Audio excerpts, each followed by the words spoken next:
पूर्वक हाथ जोड़कर मंगलाचरण करते हैं। सभी हाथ जोड़ देवे।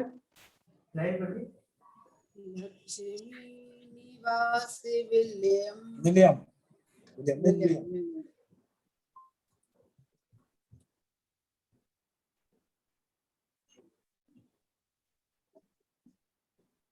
लक्ष्मी निवास निलयम विलीन विलयम निधाय वीरम अनुशासनमयम् लक्ष्मी मोक्षाय भव्यानाम। जो लक्ष्मी के निलय रूप उन अविनाशी प्रभु को उद्धार। ग्रंथ रचूं आत्मानुशासन भव्य जनों को है स्वीकार। भव्य जनों को है स्वीकार। यह आत्मानुशासन नामक ग्रंथराज है। आज से लगभग 1300 वर्ष पूर्व आचार्य गुणभद्र देव द्वारा इस ग्रंथराज की रचना की गई है। संस्कृत भाषा में रचित इस ग्रंथराज में 270 श्लोक हैं और उन 270 श्लोकों में से हम 154 श्लोक पढ़ चुके हैं और आज हम 155 नंबर का श्लोक पढ़ेंगे। 155 नंबर का श्लोक पढ़ेंगे और इस 155वें श्लोक को सबसे पहले आपकी स्क्रीन पर लगाते हैं। चलो प्रसम भैया आपका रेज हैंड हुआ है, हम आपसे सुनते हैं। आप पिछला वाला सुनाना चाहते हैं? हाँ जी, प्रसम भैया सुनाए। अधोजिघ्रक्षव यान्ति यान्त्यूर्ध्वमजिघृक्षव यान्त्यूर्ध्वमजिघृक्षव इति स्पष्टं वदन्तौ वा नामोन्नामो तुलान्तयोः। इस श्लोक में कहते हैं कि अधोजिघ्रक्षव यान्ति, अर्थात कि जो कुछ ग्रहण करने की इच्छा रखते हैं, जो कुछ ग्रहण करना चाहते हैं, वह तो नीचे गिर रहे हैं, नीचे जा रहे हैं। और यान्त्यूर्ध्वमजिघृक्षव, और जो कुछ ग्रहण करना नहीं चाह रहे हैं वह ऊपर उठ रहे हैं, ऊपर जा रहे हैं। और कहते हैं इति स्पष्ट रूप से वदन्तौ, कहते हैं कि बताते हैं कि स्पष्ट रूप से, इस प्रकार स्पष्ट रूप से बताते हैं कि नामो तुलान्तयोः, कि तराजू के दो पलड़े, जो एक ऊपर जाता हुआ और एक नीचे जाता हुआ, इस प्रकार स्पष्ट रूप से कहते हैं। बहुत अच्छा प्रसम भैया आपने बताया, बहुत बहुत धन्यवाद आपके लिए। और अब अपन चलते हैं आगे, और भी लोग जो सुनाना चाहते हैं उनको सुनते हैं। हाँ जी, रश्मि जी आपको अनम्यूट किया है, आप बताएं। जय जिनेंद्र।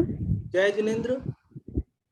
हमने पिछले श्लोक में यह पढ़ा था कि जो याचक है, यानी कि जो ग्रहण करने वाला है, वो अधोगति में जाता है, कि यानी जो मांगने की इच्छा रखता है वह अधोगति का कारण नीचे जाता है, और जो देने वाला है वो हमेशा ऊंचे ऊपर ही उठता है। और यहाँ दोनों की तुलना तराजू के पलड़े से की गई है कि जिस प्रकार तराजू जो रखने वाला है उस मांगने वाले की और उसकी तुलना तराजू के पलड़े से की गई है। हाँ जी, बहुत अच्छा आपने बताया। और वाणी जैन आप भी बताएं, आपका भी रेज हैंड है। जय जिनेंद्र। जय जिनेंद्र। वांछा के पाता अधोगति अरु ऊर्ध्वगति नहीं, वांछा के जो स्पष्ट बताते ऊंचे नीचे हुए तुला के पलड़े जो। बहुत अच्छा आपने हिंदी पद्यानुवाद सुनाया, आप सभी के लिए धन्यवाद। और अब अपन चलते हैं अगले श्लोक की ओर। 155वां श्लोक जो आज क्रम प्राप्त है उसे पढ़ते हैं। देखिए इस 155वें श्लोक में आचार्य गुणभद्र देव हमें क्या बताने वाले हैं, उसे अपन देखते हैं। पहले आपकी स्क्रीन पर लगा देते हैं इसे, ताकि जिनके पास ग्रंथ नहीं हो वे भी आसानी से उसे पढ़ सकें। ये 155वां श्लोक आपकी स्क्रीन पर आ रहा है।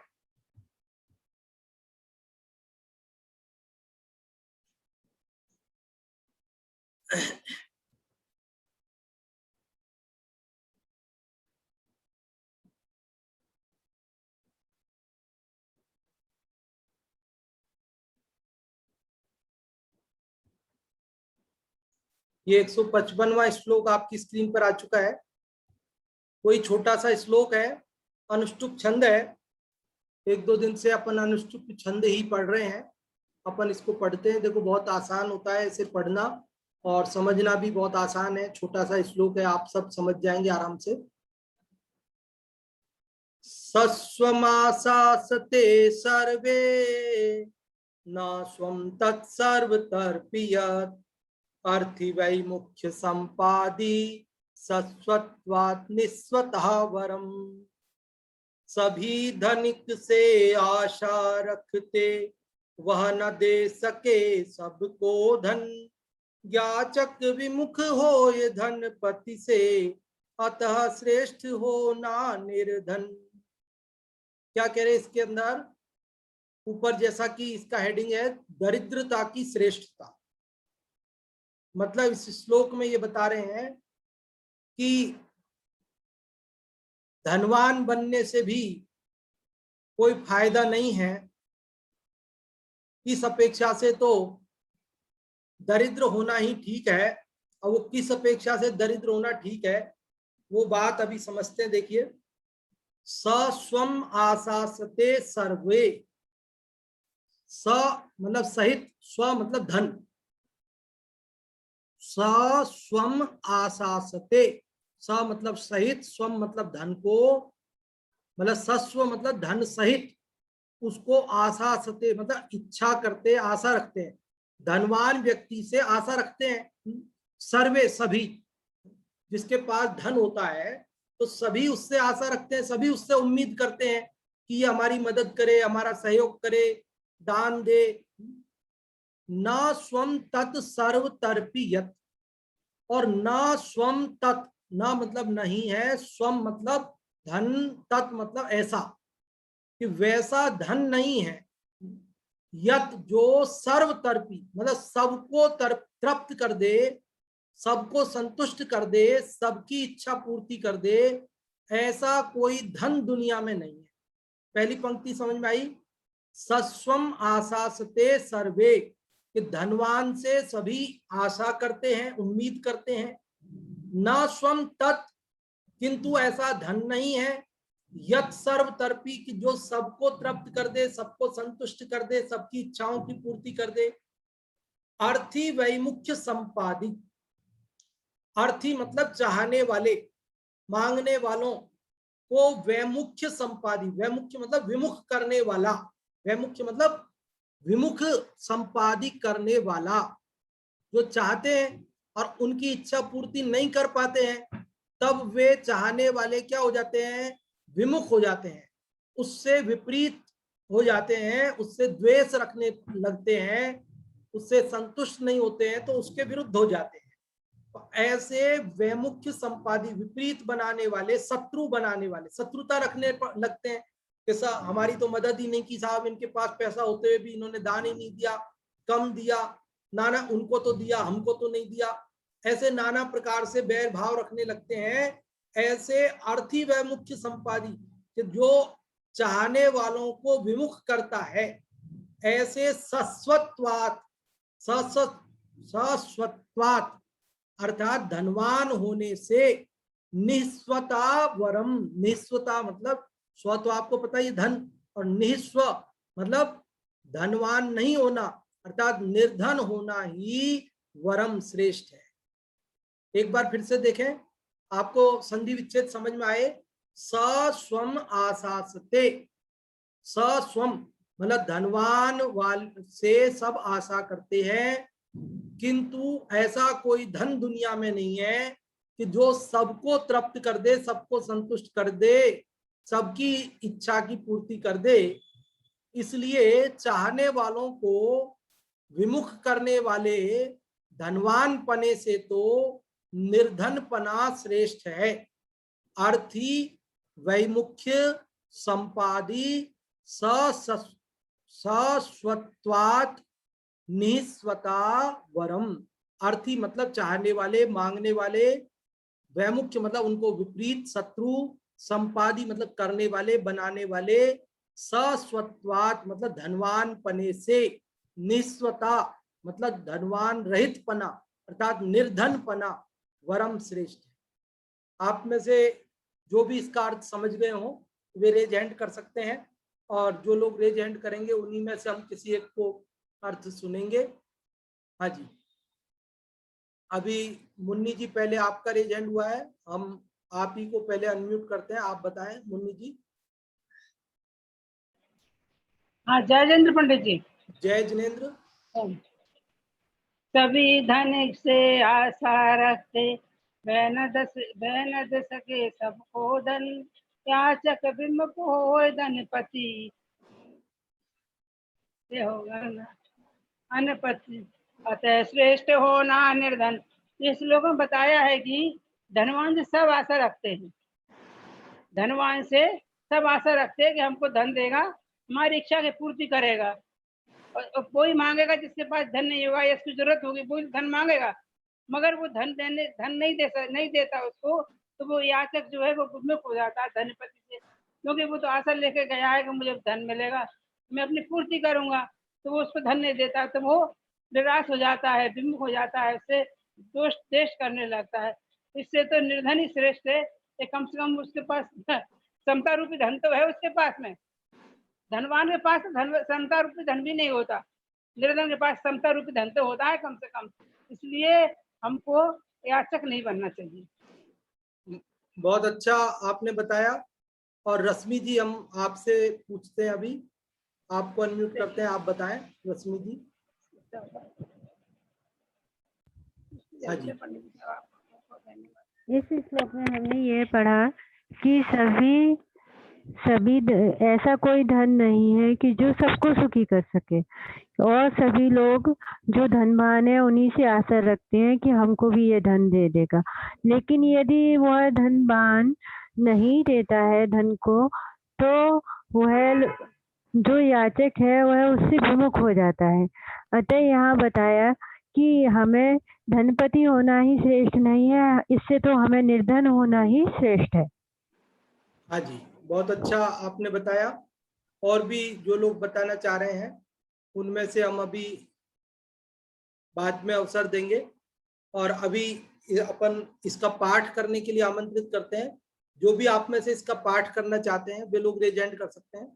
हाँ जी, और सुमित जी सांगानेर से आपको अनम्यूट किया है, आप बताएं। हाँ जी, जय जिनेन्द्र। जय जिनेन्द्र जी। स्वमासास्ते सर्वेन स्वं तत्सर्वतर्पीयत, अर्थी वे मुख्य संपादी, स्वस्वत्वानि स्वतावरम। हाँ जी, बहुत अच्छा आपने पाठ किया। और हिंदी वाले का पाठ करने के लिए अनम्यूट कर रहे हैं हम प्रज्ञा जी आपको। प्रज्ञा जी आप करें पाठ। जय जिनेन्द्र। जय जिनेन्द्र। सभी धनिक से आशा रखते, और न दे सके सबको धन, याचक विमुख हो इस धनपति से, अतः श्रेष्ठ हो ना निर्धन। हाँ जी, बहुत अच्छा आपने पाठ किया। और अब अपन करते हैं इस श्लोक की चर्चा थोड़ी। देखिए इस श्लोक में क्या बात बताई गई है। इस श्लोक में ये बात बताई गई है कि धनवान व्यक्ति से सब लोग आशा करते हैं, इच्छा करते हैं कि ये हमारी मदद करे, हमें दान दे, हमारा सहयोग करे। किंतु दुनिया में इतना धन तो किसी के पास नहीं है कि जो सबको संतुष्ट कर दे, सबको धन दे दे, इतना धन दे दे कि सब लोग खुश हो जाए, सबकी इच्छा पूर्ति हो जाए। आखिरकार कोई ना कोई तो असंतुष्ट रह ही जाता है, किसी ना किसी की तो पूर्ति नहीं हो पाती है, और हर बार पूर्ति नहीं हो पाती है। इसलिए जिनकी पूर्ति नहीं हो पाती है, जिनको नहीं दे पाते हैं या उनकी इच्छा के अनुरूप नहीं दे पाते हैं, वे लोग फिर नाराज हो जाते हैं, वे लोग फिर शत्रुता निभाने लगते हैं। इसलिए यहाँ कह रहे हैं कि ऐसा धनवान पना होने से क्या फायदा कि जिससे सबको संतुष्ट नहीं कर सकें और बल्कि अपने शत्रु और बने उस धन के चक्कर में, इससे बढ़िया तो है हम निर्धन हो तो कम से कम लोग हमसे उम्मीद तो नहीं करें और लोग हमारे शत्रु तो नहीं बने। देखो एक दोहा हिंदी में हम पढ़ते थे जब छोटी कक्षाओं में पढ़ा था, बड़ा भया तो क्या भया जैसे पेड़ खजूर, पंथी को छाया नहीं फल लागे अति दूर। वहां बताया था कि जैसे कोई व्यक्ति बड़ा हो गया तो उससे क्या फायदा हुआ। जैसे खजूर का पेड़ होता है तो वैसे तो बड़ा होता है, बहुत बड़ा होता है, लेकिन उससे कोई राहगीर को छाया भी नहीं मिलती और फल भी उसके बहुत ऊंचे होते हैं, हर किसी के आसानी से प्राप्त नहीं होते हैं। इसलिए ऐसे खजूर जैसे बड़े बनने से क्या फायदा, अर्थात ऐसा धनवान होने से क्या फायदा कि जिससे हम लोगों को संतुष्ट ना कर सकें, लोगों को की इच्छाओं की पूर्ति नहीं कर सकें और बल्कि लोगों को हम अपना शत्रु और बना लें। जिससे बढ़िया तो आचार्य गुणभद्र देव कहते हैं कि इससे बढ़िया तो निर्धन होना ठीक है, कि निर्धन होने जो होता है तो उससे कोई कम से कम इच्छा तो नहीं रखता है, आशा उम्मीद तो नहीं रखता है। देखो यहाँ पर एक पंक्ति बड़ी गजब की लिखी पंडित टोडरमल जी साहब ने, इसका भावार्थ लिखते हुए, और उसका आपको हिंदी में मजा नहीं आएगा, हिंदी अनुवाद वाली पुस्तक में मजा नहीं आएगा, जो मूल से पढ़ने में मजा आएगा ना वो आपको कहीं नहीं आएगा। इसीलिए हम संस्कृत से पढ़ते हैं। और अभी ढूंढारी की एक पंक्ति मैं सुनाता हूँ, आपके पास हिंदी की पुस्तकें जिनके पास है वो देखना, तो आपको उसका मजा नहीं आएगा, उसका अर्थ ही समझ में नहीं आएगा। यहाँ से आप ढूंढारी की पढ़ेंगे तो आप तुरंत समझ जाएंगे। देखो क्या कह रहे हैं यहाँ पर, प्रत्यक्ष देखो धनवान के राजा मित्र स्त्री पुत्र याचकादि सर्व लागू होई, और निर्धन के को लागू ना होई। ये पंक्ति है। क्या पंक्ति है, फिर से पढ़ता हूं। तो देखो धनवान के राजा मित्र स्त्री पुत्र याचकादि सर्व लागू होई, और निर्धन के को लागू ना होई। अब इसका हिंदी अर्थ क्या लिखा है, आपके पास पुस्तक है ना जिनके पास में, वो कोई एक जना रेज हैंड करो तो हम आपको अनम्यूट करते हैं हिंदी वाला पढ़ने के लिए। हाँ जी, इनके पास है हिंदी वाला। मिल गई कि पंक्ति मिल गई आपको, हम कौन सी पंक्ति पढ़ रहे हैं? कौन पढ़ेंगे आप में से, पढ़ना चाहते हैं कोई? हाँ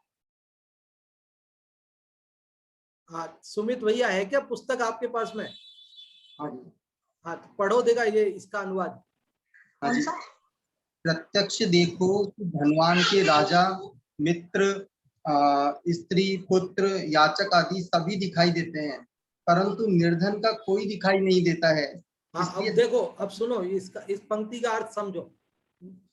अब वो अर्थ में तो कुछ अलग ही हो गया है उसमें तो ये हो गया कि धनवान के तो राजा स्त्री पुत्र सब होते हैं और निर्धन के कोई नहीं होता, जबकि ये अर्थ नहीं है इसका। यहाँ लागू पढ़ना मतलब अलग है, ये देसी भाषा है। लागू पढ़ना मतलब लोग पीछे पड़ते हैं, लोग परेशान करते हैं, समझे आप? मतलब धनवान के राजा स्त्री पुत्र मित्र आदि होते हैं और निर्धन के नहीं होते, ये ठीक नहीं बैठ रहा है। निर्धन के लागू नहीं पड़ते, मतलब निर्धन को परेशान नहीं करते ये लोग, उसके पीछे नहीं पड़ते हैं, और धनवान के पीछे पड़ते हैं, धनवान को परेशान करते हैं। देखो जिसके पास पैसा हो ना, तो सरकार भी लाओ टैक्स दो, टैक्स नहीं देते हो, टैक्स की चोरी की, चलो इनके यहाँ रेड डालो, गिरफ्तार करो इनको। अरे भैया उसने कमाया है, उसके पुण्य के उदय से उसे मिला है, लेकिन सरकार राजा परेशान करेगा कि नहीं? नहीं नहीं, भले पुण्य के उदय से मिला हो, भले तुमने कमाया हो, भले तुमने मेहनत से कमाया हो, लेकिन लाओ टैक्स दो। और नहीं दिया, कम दिया, तो तुरंत आपके विरुद्ध कार्रवाई होगी। अब गरीब आदमी को कोई टैक्स लेने जाएंगे? अरे गरीब आदमी को सरकार और देती है, 1 रुपए किलो में गेहूं ले जाओ, फ्री में ले जाओ, आप काम करो नहीं करो, यहाँ आओ 4 घंटे 2 घंटे नरेगा में और अपना पैसा लेके जाओ। आपका इलाज भी निःशुल्क होगा, आपके बच्चों की पढ़ाई भी निःशुल्क होगी, आपके बच्चों को स्कॉलरशिप भी मिलेगी, हॉस्टल में भी फ्री रहो, आपको जो है नौकरी के लिए भी आरक्षण मिलेगा। गरीब के लिए तो राजा मदद करते और धनवान को क्या करते कि लाओ धन दो, उसके पीछे पड़ते हैं राजा। और क्या, मित्र दोस्त हो ना, दोस्त। अब गरीब दोस्त हो एक, तो उससे कोई उम्मीद नहीं करता, और पैसे वाला हो तो ये हमें दे देवे। और स्त्री अब गरीब होवे तो पत्नी भी ये नहीं कहे मेरे को नई साड़ी दिलाओ, गहने बनवाओ, ये करो वो करो, परेशान नहीं करती है। लेकिन पैसा देखे तो आपके पास पैसा है, आप कमाते हो, आपके पास इतना पैसा है, तो हमारे लिए गहना बनवा दो, हमारे लिए ये दिलवा दो, हमारे लिए ये कर दो। और पुत्र बच्चे भी देख लेते पापा के पास पैसे नहीं है ज्यादा, तो वो डिमांड नहीं करते। और यदि पैसे हो तो कि पापा आपके पास पैसे तो हैं, हमें गाड़ी दिला दो, हमारे को पिक्चर जाने दो, हमें पार्टी करने दो, हमें घूमने जाने दो। तो याचक मांगने वाले, अन्य अन्य संस्थाओं वाले, चंदा इकट्ठा करने वाले, वे सब धनवान व्यक्ति के लागू पड़ते हैं, उसके पीछे पड़ते हैं, उसे परेशान करते हैं, उसके चिपके रहते हैं, देव देव देव देव, हमें भी देव, उनको दिया था और देव, ज्यादा देव। और उसकी सबको तो संतुष्ट कर नहीं सकता, तो जिनको दे देता है वे तो ठीक, वे कहते क्या हुआ है तो दे दिया, क्या हो गया, दे दो तो भी क्या है, उनके पड़ा था दे दिया, क्या हो गया। और नहीं दे पाए तो कि नहीं दिया, उनको तो दिया, हमको नहीं दिया, ज्यादा देना था कम दिया। धनवान व्यक्ति के सब पीछे पड़ते हैं और निर्धन के कोई पीछे नहीं पड़ता। एक साल अगर दीपावली पे बोनस नहीं मिले तो घर वाले भी अच्छा इस साल बोनस नहीं मिला है, और अगर बोनस मिले तो पापा बोनस मिला है ना, अब हमारी ड्रेस, इसका ये, उसका वो, इसका ये। बोनस में क्या, अब 2-4 हजार रुपए में किस किस के कपड़े आएंगे, किस किस का क्या क्या सामान आएगा, लेकिन सबकी डिमांड पूर्ति होगी नहीं, घर में झगड़ा और हो जाएगा। क्योंकि उसको तो दिला दिया, इसको नहीं दिलाया, इसको कम दिलाया, उसको पूरा। तो ये पैसा झगड़े की जड़ है, पैसा शांति नहीं दिला सकता, सुख नहीं दिला सकता। कई लोगों को ऐसा लगता है कि पहले धन कमा लो, खूब पैसे वाला होना चाहिए, धनवान होना चाहिए, ताकि कम से कम दान दे सके, लोगों की मदद कर सके। बहुत लोगों को ये लगता है हम काश हमारे पास धन होता तो हम सबको दान देते, सबकी मदद करते। बहुत लोग सोचते हैं हम पहले धन कमा लेते हैं, फिर बाद में हम क्या करेंगे कि लोगों को दान देंगे, लोगों की मदद करेंगे। लेकिन ध्यान रखना, कमाने, दान देने के लिए कमाना ठीक नहीं है। क्या, फिर से बोलता हूं, दान देने के लिए कमाना ठीक नहीं है। अरे गलती से कमा लिया हो आपने, क्या गलती से आपने कमा लिया हो और त्याग कर ना सकते हो, इतना राग टूटा नहीं कि त्याग कर सके, तो कम से कम दान करो, तो कुछ तो राग टूटा, इसलिए दान को श्रेष्ठ कहा है। बाकी दान करने के लिए कमाना, वो तो 40वां श्लोक पढ़ के चुके हैं अपन आत्मानुशासन में, 40 नंबर का श्लोक पहले पढ़ चुके हैं, जिसमें एक बहुत सुंदर उदाहरण दिया था। किसी को याद है? मैं समझता हूं याद तो नहीं होगा, भूल गए होंगे आप, लेकिन फिर भी यदि किसी को याद हो, थोड़ा सा याद दिलाता हूं। चलो, कि एक सन्यासी था, उसको किसी ने एक लड्डू दिया और वो लड्डू उसके हाथ से छूट करके नीचे कीचड़ में गिर गया। तो वो सन्यासी उसको, लड्डू को उठाने लगा, तो लोगों ने कहा अरे ये तो गंदा हो गया, कीचड़ में क्यों उठा रहा है? तो उसने कहा मैं इसको खाऊंगा नहीं, धो करके फिर फेंक दूंगा। क्या कहा उसने? ये कीचड़ में गिर गया ना लड्डू, तो मैं उठा रहा हूं, इसका मतलब खाऊंगा ये थोड़ी है, खाऊंगा नहीं, बस उठा रहा हूं, उठा करके धो करके फिर फेंक दूंगा। तो सबने खूब मजाक बनाई उसकी कि अरे जब फेंकना ही है तो धो के फेंकेगा, जिस बजाय उठाता ही क्यों है? कीचड़ में उठाकर हाथ गंदे क्यों करता है? जब फेंकना ही है तो तू धो के फेंकेगा, जिससे बढ़िया तू कीचड़ में हाथ क्यों सानता है? पड़ा रहने दे, गिर गया तो। ऐसे ही जब तेरे को त्याग करना ही है, जब तेरे को दान करना ही है, तो तू कमाता क्यों है, तू इकट्ठा क्यों करता है? इसलिए दान देने की भावना से भी कमाना उचित नहीं है। स्टोपदेश में तो ऐसा लिखा कि कोई व्यक्ति ये सोचकर धन कमाता है कि मैं दान दूंगा, वो ऐसा करता है कि जानबूझ के अपने पैर को कीचड़ में डालता है, ये सोचकर कि मैं बाद में धो लूंगा। स्टोपदेश में क्या कह रहे हैं? जो ये सोच रहा है ना कि मैं बाद में दान दूंगा इसलिए पहले कमा लूं, तो वो व्यक्ति जानबूझ के कीचड़ में पैर डाल रहा है, ये सोच करके कि मैं बाद में धो लूंगा। अरे भैया, जब तुझे धोना ही है तो तू कीचड़ में पैर डालता ही क्यों है? कीचड़ में पैर डालना ये कोई समझदारी नहीं है। उसी प्रकार धन कमाना वो कोई समझदारी नहीं है। अरे तेरे पुण्य के उदय से, पूर्व जन्मों के पुण्य के उदय से, या पूर्व में अज्ञानता वस्तु ने धन इकट्ठा कर लिया हो, कमा लिया हो, और अब तेरा राग इतना घटा नहीं कि तू त्याग कर सके, तो कम से कम दान कर, तो कुछ तो तेरा राग घटेगा। इसलिए दान की महिमा करते हैं, बाकी दान वान की और कोई महिमा नहीं है। आप दान करने के लिए कमाने जाओ और फिर दान करो, उसकी कोई महिमा नहीं। तो पहले कीचड़ लपेटो और फिर धो, उससे कोई फायदा नहीं। यहाँ जिसने, देखो यहाँ एक और बात कहते हैं पंडित टोडरमल जी, कहते हैं जो ये सोचता है कि मैं पहले कमा लूं फिर दान दूंगा, उसके लोभ और मान कसाई की तीव्रता है। क्या कहा, फिर से सुनो। जो व्यक्ति ये सोचता है कि मैं बाद में दान दूंगा इसके लिए कमा लेता हूं, उसको मान और लोभ कसाई की तीव्रता है। अरे तू दान देकर बाद में बड़ा कहलाना चाहता है, ये तेरे मान कसाय है।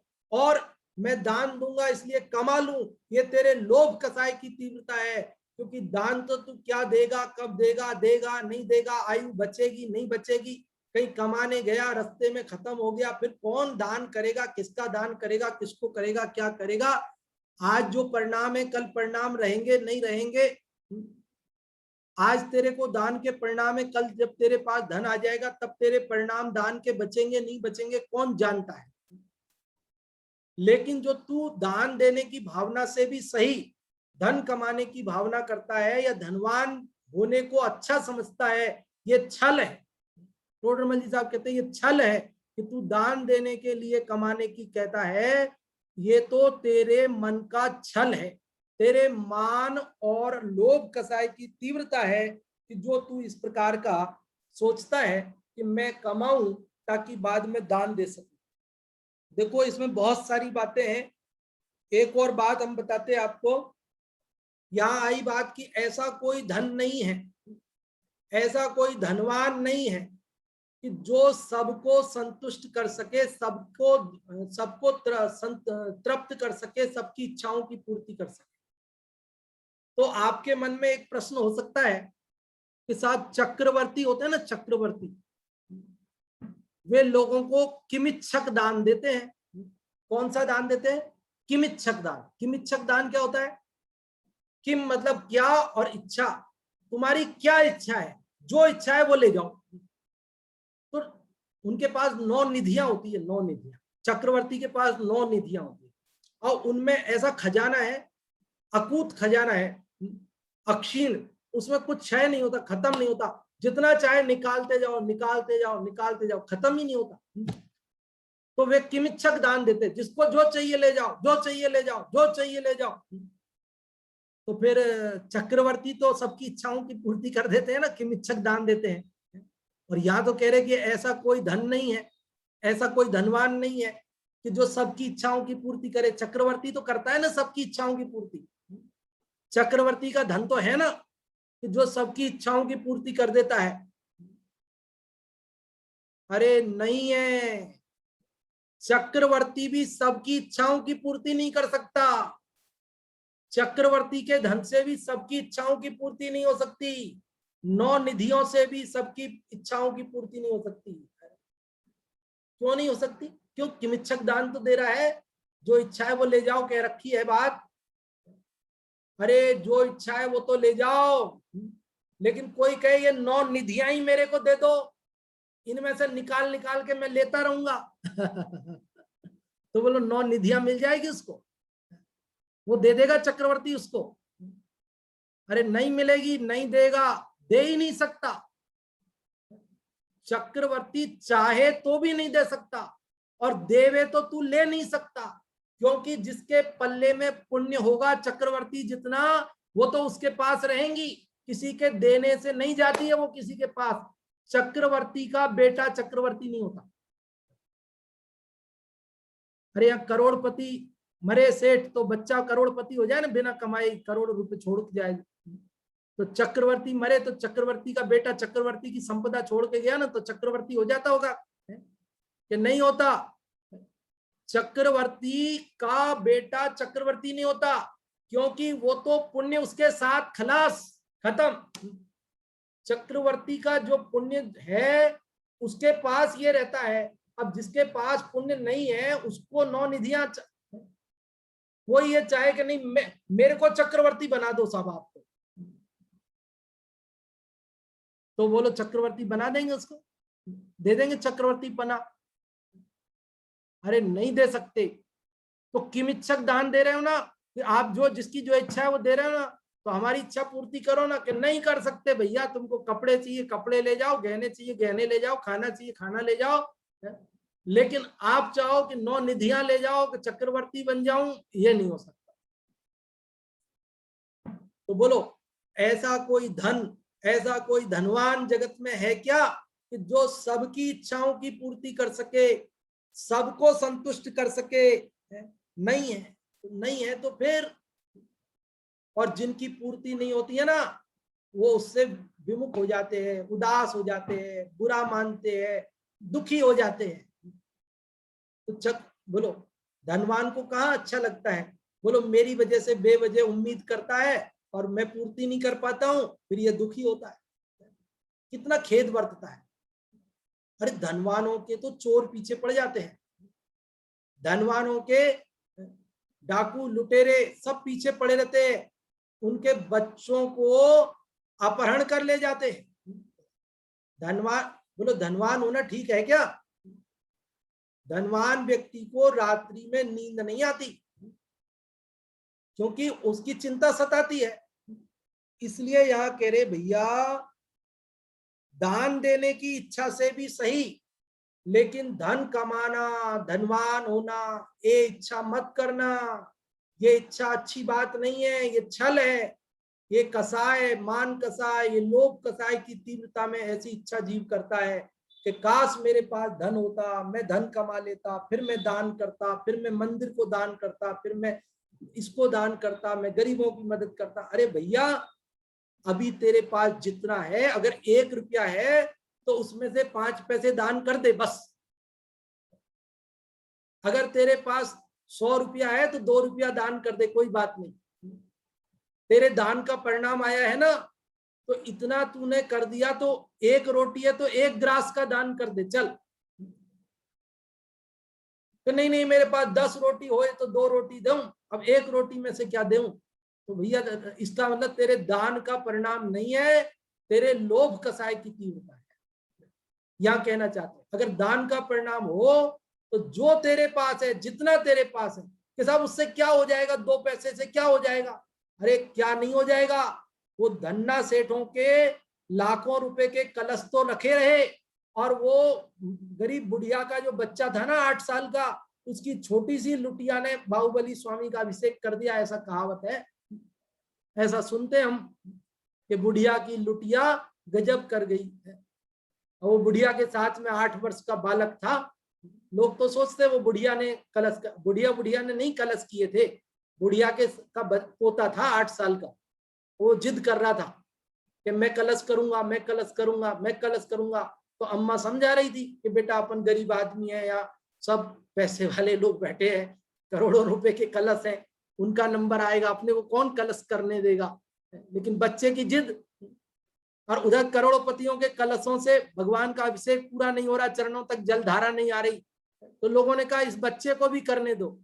और जब वो बच्चा 8 वर्ष का नन्हे नन्हे हाथों में लेकर छोटा सा कलसा प्रभु जी का अभिषेक करने चला और वो जलधार बह निकली, चरणों तक आ गई, तो लोगों को भक्ति की शक्ति का ज्ञान हुआ कि देखो यहाँ पैसा मुख्यता नहीं है भैया, परिणामों की मुख्यता है, भावों की मुख्यता है। आपने कितने प्रसन्न मन से, आपने जन कल्याण की भावना से आपने भक्ति पूर्वक 1 पैसा भी दान किया है तो वह बहुत फलदायी है।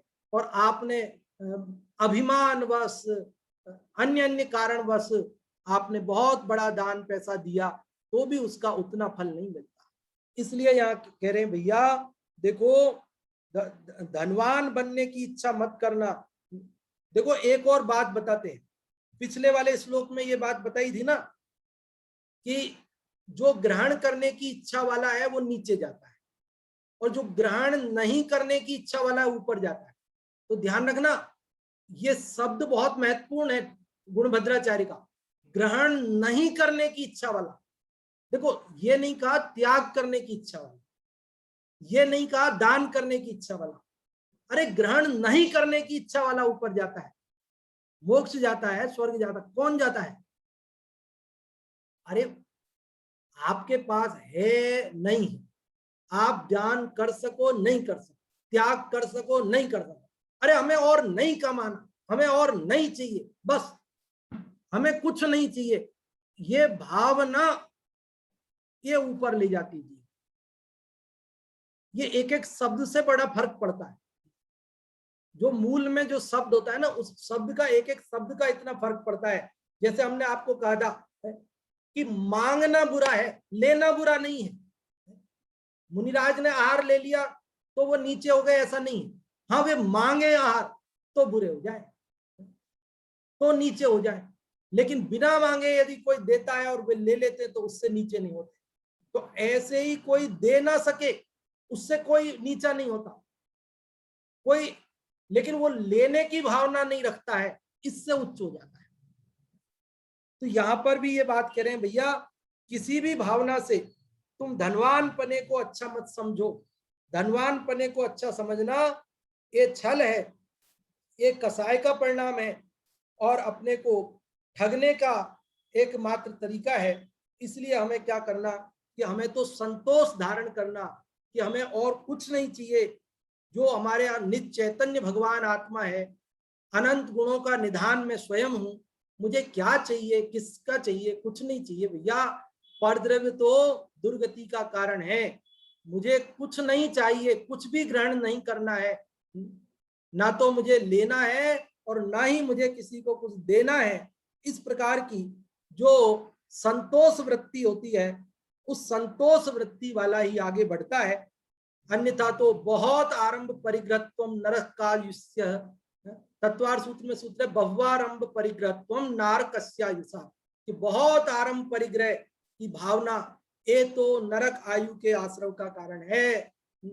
चक्रेश्वरी सो नरकेश्वरी, जो चक्रवर्ती बनना चाहता है वो तो बोलो क्या है स्थिति? चक्रवर्ती यदि चक्रवर्ती पद पर रहते हुए मरता है तो नियम से मर के कहा जाता है नरक में जाता है। तो बहुत धन कमाने की इच्छा, भले दान देने की भावना से ही क्यों ना हो, उसको रखने, लेना, इकट्ठा करना इत्यादि की कोई भावना रखना वो अच्छी बात नहीं है। हमें इस बात को अच्छी तरह समझना चाहिए।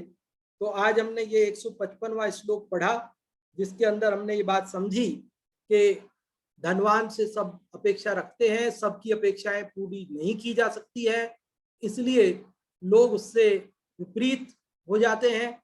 ऐसे धनवान होने से निर्धन होना श्रेष्ठ है और हमें धन की लालसा नहीं करनी चाहिए।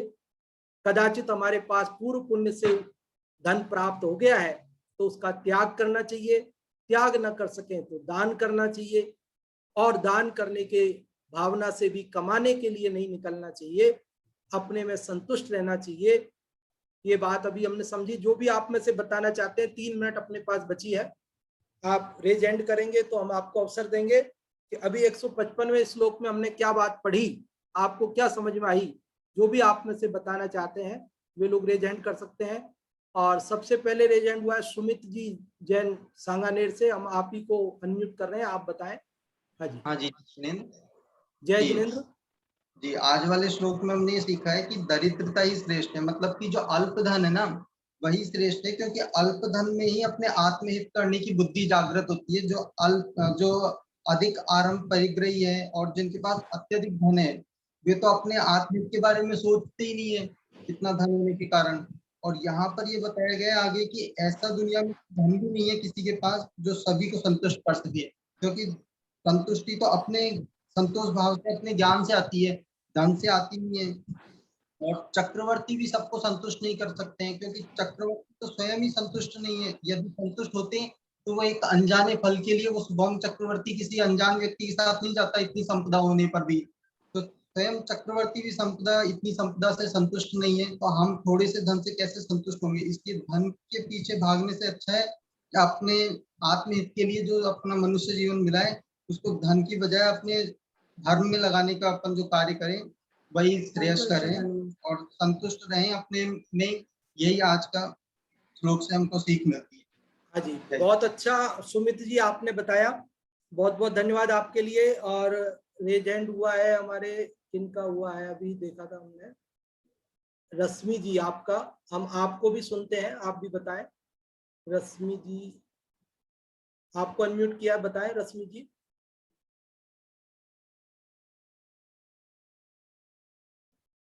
हाँ जी, रश्मि जी अनम्यूट कर दिया है आपको, आप अनम्यूट हो जाएं और बताएं। चलो कोई नेटवर्क का इश्यू है शायद। चलो समय भी अपना पूर्णता की ओर पहुंच चुका है और अभी नाटक समय सार जी की सुंदर कक्षा चलती है, उसके लिए अपन आमंत्रित करते हैं कोटा से पंडित जी साहब को। पंडित जी जय कुमार जी साहब कोटा पधारें और नाटक समय सार जी की कक्षा प्रारंभ करावें।